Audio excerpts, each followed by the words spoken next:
Aquí estamos, pasadas las 7 de la tarde, en el oeste del Gran Buenos Aires. Un placer enorme, gracias a todos los que están conectados en el canal de YouTube, a todos los que siguen nuestras recortes también en el canal y también en TikTok y en Spotify, Atardeceres Radio. Estamos con el señor Guillermo Magnelli, nuestro profe de historia, uno de nuestros profes de historia, y hoy es la dependencia y deuda externa. Vamos a hablar un poquito de ello, Guille. Así es. Para empezar... ¿Para qué subimos el...? Ahí está. Ahí estamos. Ahora sí. Para empezar, disfruté mucho la columna de Agustín. Es bastante alentador, teniendo más de 60 años, ver que hay jóvenes de 20 años con tanta lucidez. Realmente la felicitación que te hice es realmente sincera, me pareció brillante. Muchas gracias, Guillermo. No, por favor. Ahora bien. A mí no me decís nada. A vos te quiero. Miren, dependencia y deuda externa. Sí. Hay determinadas cuestiones que son recurrentes en la historia. Yo no voy a historiar la deuda externa en términos de Empréstito Bari, los sucesivos Curro, los hermanos Robertson y su socio criollo, después el señor Norberto de la Riesta. No.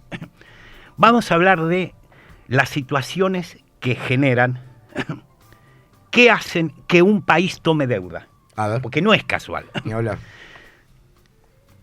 Primera mitad del siglo XIX, Inglaterra, que es el gran motor de la revolución industrial, tiene un problema que lo va a tener en todo el periodo que Inglaterra es el motor de la economía mundial. Que en términos de balanza de pagos, su economía es deficitaria. Mira. Claro, ¿por qué? Porque con todos los ingresos, los cuantiosos ingresos que tiene Inglaterra, no le alcanzan para compensar todo lo que compran. Es una industria bastante ineficiente todavía. Entonces, ¿cómo compensar esa balanza de pagos? Deuda externa. Entonces, el año pasado hablamos a partir de un hecho puntual sobre la historia de la guerra contra el Paraguay. Sí. Y yo les contaba que en realidad no es que Paraguay era un gigante económico que ponía en riesgo a la economía inglesa o al establishment. Sí. No. Paraguay era el ejemplo palmario de que un país podía industrializarse sin necesidad de los préstamos ingleses. Bien. Y en este sentido nada es novedoso. Por ejemplo, ¿ustedes se acuerdan cuando el archiduque de la Reposera nos decía muy feliz, ¡ay, el mundo se está peleando por prestarnos plata! ¡Claro! ¿Cómo no se va a pelear? Si este tipo aceptaba un préstamo al 7% anual, cuando a Bolivia se lo estaban dando al 2%. Exacto. Es decir, es un excelente negocio para el que presta. O sea, ese versito de los pobres bancos... No. Al banco, si uno no le pide prestada plata, el banco se cierra. Sí. Y para un banco es un excelente negocio que un país le pida prestado plata. Ni hablar, los bonos. Los bonos. Entonces, claro. ¿Qué es lo que pasa? Cuando Inglaterra tiene ese problema, presiona, mata gente, soborna para que los países pidan préstamos, porque de esa manera compensa su déficit en la balanza de pagos. Bien, vamos a ver qué pasa en la segunda parte de la historia. ¿Esto estamos hablando qué época? Y ponele siglo XIX. Perfecto. Bien, segunda parte de la historia. Para tratar de seguir la misma pista, la misma lógica. Sí. Ustedes vieron, los yanquis tienen un dicho muy sabio. Dice que si uno le debe $100.000 a un banco, tiene un problema en la gran perra. Si le debe $100 millones, el banco tiene un problema en la gran perra. Sí, para cobrar. Para cobrar. Bueno. Sí.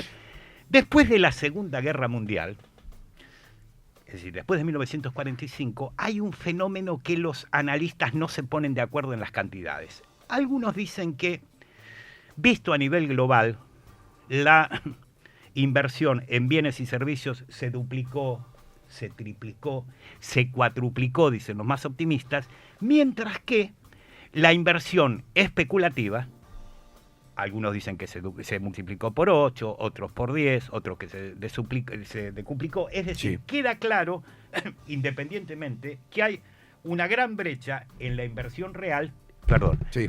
Hay una gran brecha en la inversión. Es radio. Sí, me cuesta con mis alumnos. No es la charla que tengamos ahí, ¿viste? Es cierto. A ver, además, yo soy tano, soy de hablar mucho con las manos. Sí. A ver, algunos dicen que se multiplicó por 8, pero hay un acuerdo general, que es mucho más la especulación, la inversión especulativa, la timba, que la inversión real, la inversión productiva, que genera... la industria. Claro, genera bienes y servicios y que crea laburo. Yo siempre digo a mis alumnos, ustedes no saben, por ejemplo, dónde queda Burundi. Pero si ustedes quieren saber cómo está la situación de los laburantes en Burundi, compren el Burundi News, abran y fíjense cuál es la tasa de interés. Si la tasa de interés es del 50%, los trabajadores de Burundi se están muriendo de hambre porque no hay laburo. Porque los capitalistas de Burundi ponen la guita en el Burundi Bank y se llevan el 50% Exacto. haciendo nada. Ahora, Exacto. ¿qué es lo que ocurre? En el 73 hay una gran crisis económica que es la que hace colapsar el estado de bienestar, Sí. que es la crisis del petróleo. A partir de ahí quedan en los bancos ingente cantidad de millones y millones y millones de dólares que los bancos habían reservado para el desarrollo sostenido de las industrias de todo Occidente, de los países centrales. Sí. Es decir, para que quede claro, todos los bancos norteamericanos no sabían qué hacer con los dólares, porque no se lo prestaban a nadie, y eso hizo que la tasa de interés cayera. Entonces, ¿qué pasó? Gobiernos militares, Martínez de Oz, ¿no? Sí. Después vino el califa de Anillaco, o sea, todo una tendencia a convencernos que lo mejor que nos puede pasar es endeudarnos. Sí.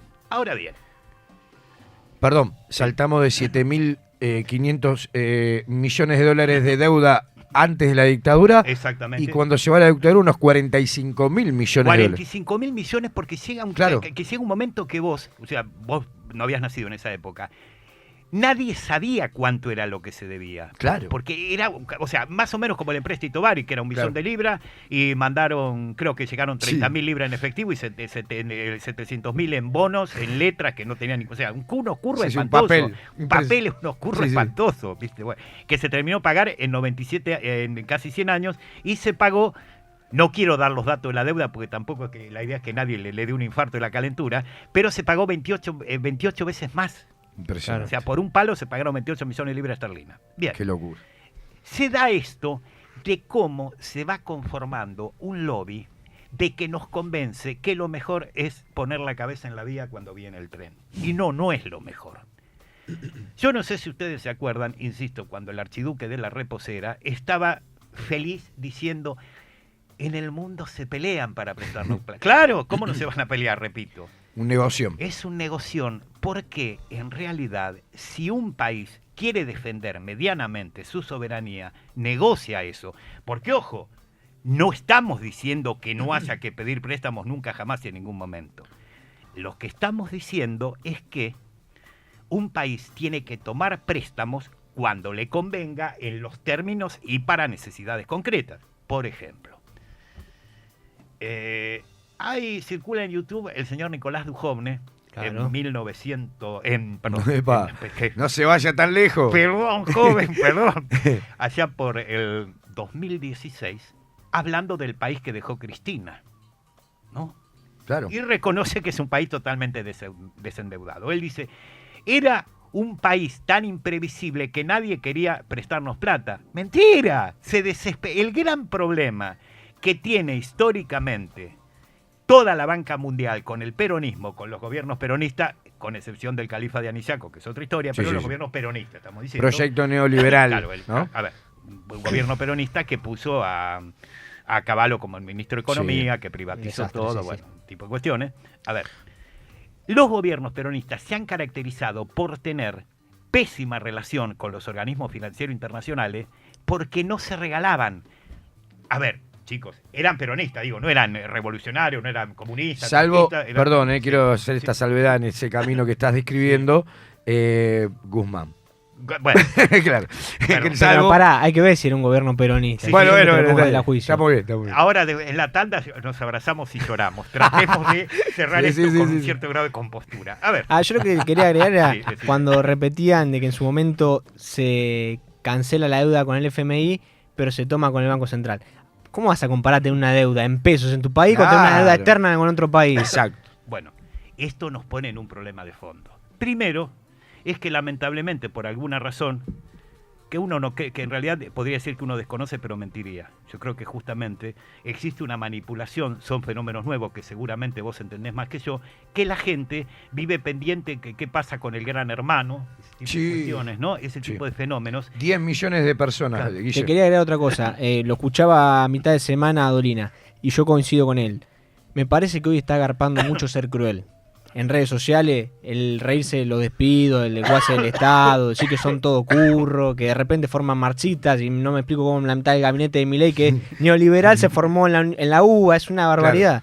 Pero sucede eso. Caputo se recibió. Muchacho. Ahora, no, yo me divertía, bromeaba con mis alumnos, les cuento, ¿no? Porque como este Sí. país no tiene problema, No. digamos, plata para los medicamentos oncológicos, para los comedores y para esa gilada no hay. Pero les tengo una buena noticia. A ver. Adorni dijo que se va a abrir un 0800, No. 0800 buchón, creo que es, Sí. para que los alumnos y los padres denuncien a los profesores que adoctrinan. Araca. La seño me dijo que Néstor Kirchner Claro. fue presidente entre el 2005 y el... Claro. El otro día daban claro. un porcentaje en la Facultad de Ciencias Económicas, más de la mitad salen con ideología liberal. Claro. Qué ¿Qué pasó? particularidad, ¿no? Si hay adoctrinamiento, tendría que ser Guille, todo marxista. Guille, andá a dar clase vos, amigo. No, pero esto es simplísimo. Adoctrinamiento es lo que hace uno, lo que hacen ellos no. O sea, que yo les cuento a Claro. los chicos, si yo les cuento Claro. la historia de Bartolomé Mitre, eso no es adoctrinamiento. Esa es la historia. Sí, sí, la sí. historia. Eso está muy bien. Está perfecto. Para gente de bien. Para gente sí. decente y bien nacida. Con tazas Sí, sí, rosas y bueno, No, se pudre claro. todo, ¿no? Bueno, Claro. fíjense ustedes, no casualmente, y esto está comprobado, se puede comprobar, los periodos que el país tuvo una balanza de pago favorable fue cuando no se aplicaron políticas neoliberales. Cierto. ¿Saben por qué? En esto aprendamos de lo que le fue bien. ¿Saben cuál es el país más proteccionista de la Tierra? Los Estados Estados Unidos. Unidos Estados de Unidos. América. Pero, Trump, vos podés decir lo que quieras de Claro. Trump, pero él cuida el país, o sea, los productores, la industria del país la No, cuida. acá solamente estamos gobernados por unos energúmenos apátridas, ¿eh? Sí, Eso no, pasa acá. Pero, claro, pero es increíble, Claro. porque además digo, la profesión de FEPRO norteamericana es tal que compramos chatarra, digo, aviones que están, ¿viste? O sea, De 30 años. no me voy a extender en los curros, porque además les explico. Para que ustedes se hagan una idea de todas estas donaciones que nos hacen, a Uruguay le quisieron donar aviones y los uruguayos se rehusaron, les No, explico por La qué. calle Pau dijo que no. Que la calle Pou, que no creo que sea trotskista, No. dijo que no. ¿Y por qué dijo que no? Porque esos aviones ellos te los regalan, no lo quiere nadie, pero para ponerlos en condiciones de volar, tenés que llevarlo a talleres norteamericanos. Sí. Y que te Perfecto. sale más caro Recibieron reformas Es y un dijeron que negocio hermoso. mirá, la Claro. suma total que gastó Argentina fueron 650 millones de dólares. Claro. Hermoso. Claro. Guille, nada, como Nada, siempre, bueno. para mucho más, pero ¿querés dejar una última idea? Sí, básicamente tenemos un serio problema como sociedad que es en la formación del sentido común. La apelación a la miserabilidad, al egoísmo. Hay que ser La jodido. batalla cultural, La Guille. batalla Bueno, cultural. ahí está el tema. Hay que ser jodido para lograrse que una persona pierda el laburo. Hay que ser una basura de persona para que no nos duela como propio que una persona que necesita un medicamento para el cáncer no lo tenga, ¿no? Claro. Digo, evidentemente creo que probablemente han ganado esa batalla y esta batalla es la batalla que tenemos que dar. Quedar en la calle sin ninguna duda y tratando de combatir el sentido común. Porque categóricamente, los países que han prosperado en la Tierra han prosperado protegiendo su propia industria y como vos bien decías, en este sentido, a los yanquis, chapó. Es por ahí. El señor, el profe Guillermo Magnelli estuvo aquí en Atardeceres 2024.